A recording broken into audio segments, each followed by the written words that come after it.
একদিকে আপনারা শুনলেন সোনা পাপ্পু কসবার ত্রাস, 8 ঘন্টা হয়ে গেছে এখনো সিজিও কমপ্লেক্সে তিনি রয়েছেন। আজকে মুখ্যমন্ত্রী শুভেন্দু অধিকারী তিনি বলেছেন সোনা পাপ্পুর নামে 24টি সম্পত্তির হদিশ পাওয়া গেছে। আর অন্যদিকে 11 ঘন্টা পার হয়ে গেছে এখনো সিজিও কমপ্লেক্সে তৃণমূল নেতা পাঁচু রায়। পুরো দুর্নীতি মামলায় দক্ষিণ দমদমের প্রাক্তন পুরপ্রধানকে তলব। ইডির তলবে পাঁচু রায়ের হাজিরা এবং সকাল থেকেই ম্যারাথন জিজ্ঞাসাবাদ করা হচ্ছে পাঁচু রায়কে। সুজিত বসু ভাইস চেয়ারম্যান থাকাকালীন পুর নিয়োগে দুর্নীতি, সেই সময় দক্ষিণ দমদম পুরসভার চেয়ারম্যান ছিলেন পাঁচু রায়। এফআইআর খারিজ চেয়ে এবার হাইকোর্টে অভিষেক বন্দ্যোপাধ্যায়। সরাসরি নিউজরুম থেকে আমাদের প্রতিনিধি সৌভিক মজুমদার আমাদের সঙ্গে রয়েছেন। সৌভিক, কি খবর?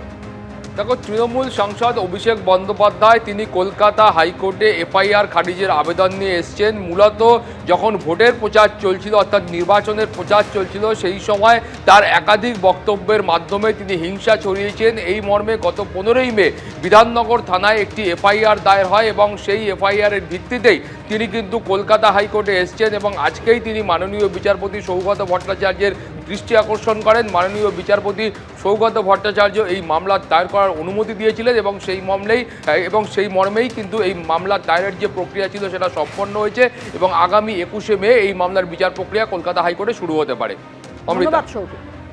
এবার পশ্চিম মেদিনীপুরের ছবি আপনাদের সামনে রেখেছি, যেখানে দুর্নীতি ও তোলাবাজির অভিযোগে গ্রেফতার করা হয়েছে দাসপুরের প্রাক্তন তৃণমূল বিধায়কের ছেলেকে। দাসপুর 1 নম্বর পঞ্চায়েত সমিতির কর্মাধ্যক্ষ কুমারেশ ভূঁইয়া, তাকে গ্রেফতার করেছে পুলিশ। কুমারেশ ভূঁইয়া প্রাক্তন বিধায়ক মমতা ভূঁইয়ার ছেলে। গ্রেফতারির পর তাকে লক্ষ্য করে চোর স্লোগান দিলেন স্থানীয়রা।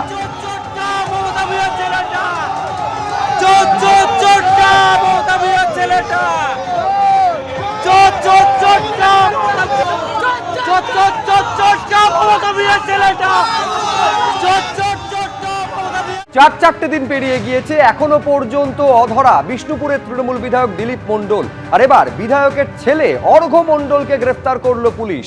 বিধায়কের ছেলের কাছ থেকে মিলেছে আগ্নেয়াস্ত্র, পাওয়া গেছে 4 রাউন্ড কার্তুজ, বাজেয়াপ্ত করা হয়েছে একটি গাড়িও। ডায়মন্ড হারবার এবং রাজ্য পুলিশের স্পেশাল টাস্ক ফোর্সের অভিযানে পাকড়াও বিধায়ক পুত্র। দিলীপ মণ্ডলের ছেলে অর্ঘ্য মণ্ডল সহ মোট 5 জনকে গ্রেফতার করা হয়েছে।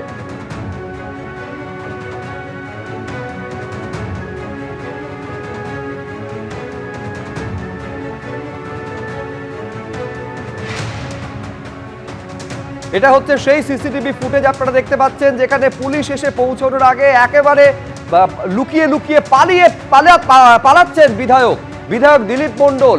এখনো পর্যন্ত তার খোঁজ পাওয়া যায়নি, তার মধ্যেই বিধায়ক পুত্রকে গ্রেফতার করলো পুলিশ। এদিকে প্রায় 3 মাস ফেরার থাকার পর অবশেষে প্রকাশ্যে সোনা পাপ্পু। এই হচ্ছে সেই মুহূর্তের ছবি যখন ইডির জিজ্ঞাসাবাদের মুখোমুখি হওয়ার জন্য তিনি সিজিও কমপ্লেক্সে আসছেন। 8 ঘন্টা পেরিয়ে গিয়েছে, এখনো ইডি দপ্তরে রয়েছেন কসবার সোনা পাপ্পু। কসবার ত্রাস, সোনা পাপ্পু 3 মাস পর উদয় হয়েছে তার, এবং এই মুহূর্তে ইডির জিজ্ঞাসাবাদের মুখোমুখি। 8 ঘন্টা পেরিয়ে গিয়েছে। সরাসরি প্রকাশ সিনহা আমাদের প্রতিনিধি রয়েছেন। ভেতরে কি চলছে প্রকাশ, কোন কোন প্রশ্নের মুখোমুখি হতে হচ্ছে? দেখো, দফায় দফায় জিজ্ঞাসাবাদ চলছে। 8 ঘন্টা হয়ে গেছে, 3 দফার জিজ্ঞাসাবাদ ইতিমধ্যেই কিন্তু শেষ হয়েছে। কিন্তু যেটা ইডি সূত্রের খবর বা ইডির আধিকারিকরা দাবি করছেন যে সোনা পাপ্পু সে কিন্তু তথ্য গোপন করছে, তদন্তকারী অফিসারদের বিভ্রান্ত করার চেষ্টা করছে। মূলত ওর কাছ থেকে যখন জানার চেষ্টা করছেন ইডি আধিকারিকরা যে জয়েশ কামদার, তোমার মনে থাকবে তার বাড়িতে অর্থাৎ সোনা পাপ্পুর বাড়িতে যেদিন তল্লাশি অভিযান চালানো হয় সেদিন জয়েশ কামদারের বাড়িতেও তল্লাশি অভিযান চালানো হয়েছিল এবং জয়েশ কামদারের যে ব্যাংক অ্যাকাউন্ট সেখানে কিন্তু সোনা পাপ্পুর সঙ্গে লেনদেনের কথা সামনে এসছে। সেই বিষয় নিয়ে তাকে যখন জিজ্ঞাসাবাদ করা হচ্ছে, ইডি সূত্রের খবর বিভিন্ন ধরনের কিন্তু বিভ্রান্তিকর উত্তর সে দিচ্ছে। এবং তোমাকে বলে দিই, একাধিক প্রভাবশালী যোগ রয়েছে। ইডি আধিকারিকরা তারা যেটা মনে করছেন বা তাদের কাছে যে এভিডেন্স রয়েছে সেখানে দেখা যাচ্ছে যে সোনা পাপ্পু তার মাথায় কিন্তু একাধিক প্রভাবশালীদের হাত ছিল, অর্থাৎ প্রোটেকশন পেয়েছিল। তাই জন্য কিন্তু তোলাবাজি থেকে শুরু করে চমকানো ধমকানো এবং যে অভিযোগ ইডির তরফে আনা হচ্ছে যে কোনো প্রমোটার বালিগঞ্জ কসবা বা আশেপাশের এলাকায় যে কোনো প্রমোটার কাজ করার জন্য তাদের কিন্তু কাউন্সিলরদের টাকা দিতে হতো, তোলাবাজির টাকা দিতে হতো, এবং সেই টাকা নিতে যেত এই হ্যাঁ। সোনা পাপ্পু। অর্থাৎ সোনা পাপ্পুকে সামনে রেখে তোলাবাজির যে সিন্ডিকেট, সেই সিন্ডিকেট চলতো। এই নিয়ে যখন তাকে প্রশ্ন করা হচ্ছে, সে কিন্তু প্রশ্নের উত্তর এড়িয়ে যাচ্ছে। একেবারে একাধিক প্রশ্নের উত্তর ইডি আধিকারিকদের এড়িয়ে যাচ্ছে সোনা পাপ্পু, এবং এখনো এই জিজ্ঞাসাবাদ পর্ব চলছে। আপাতত প্রকাশ, তোমায় ধন্যবাদ। এবিপি আনন্দ, এগিয়ে থাকে, এগিয়ে রাখে।